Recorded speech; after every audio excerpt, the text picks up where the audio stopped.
In today's video, rear subframe. I know on your car, the wheels go around and around and they stay between the fenders. On my car, they move back and forth because, well, the subframe's probably the worst one I've ever seen. So if you look up under here, we got the rear back of here. There's a decent amount of rust. The car lifts under acceleration. The car goes like this. Put your screwdriver in there.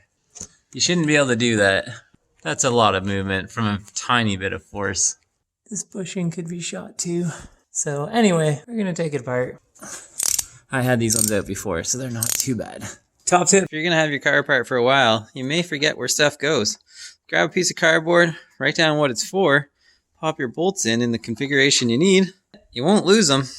So if you're wondering whether a bushing needs to be replaced or not, you can see it's cracked and like the whole thing kind of twists. So that's not good. It moves very easily, which is not good. This car is 20 years old now. A lot of the rubbers are shot pretty much everywhere. Like if you go up here and look at the front sway bars, they're cracked. If you are wondering whether you need to do yours or not, if you can move it, probably time to do it. All right, so I got the diff out of there. Undo these 4 main bolts that hold in subframe, drop it down, and then I'll do those 2 when I have more access to them. I am gonna take these off too, as you can see. Lots of play, but I am so looking forward to getting this thing off the car and just taking all the rust off and refinishing it. That's gonna feel so good. Crusty subframe, ready for rebuild. Found myself a new toy, a serious tool. Just really simple. Put the sand inside.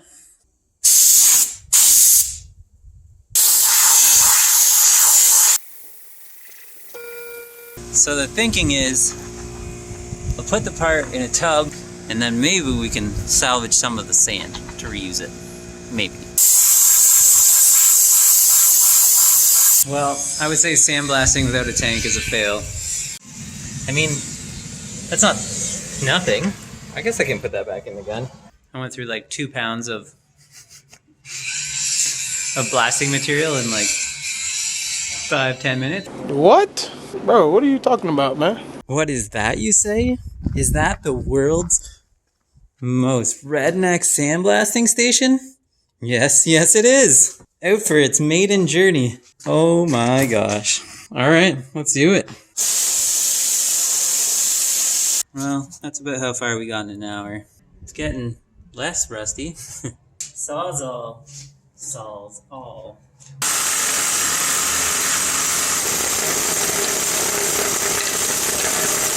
So I've been cutting these bushings off to make them flush. And then the idea is to weld up plates on them like that and solid mount this thing to the car. Now we are cutting out our pieces.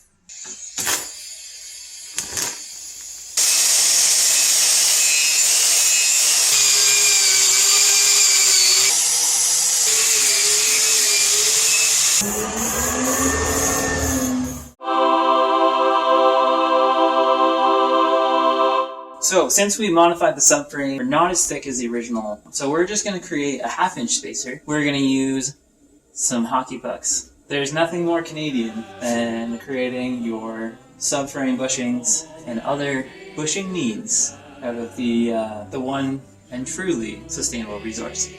Cut that right down in the middle. Bob's your uncle. So these spacers are actually just going to go right on top of there.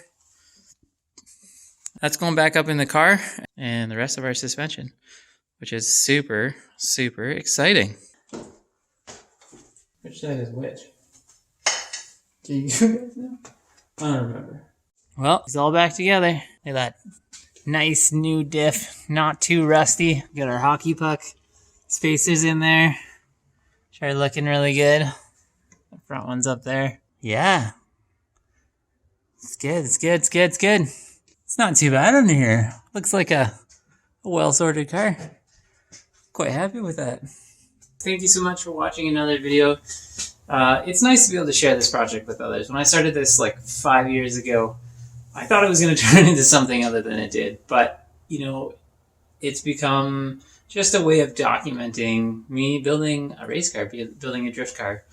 If you have an E46, your diff is probably, or your rear subframe probably needs to have new bushings put in, and you probably need to fix your subframe crack. I hope this helps. Thanks for watching, and we will see you in the next one.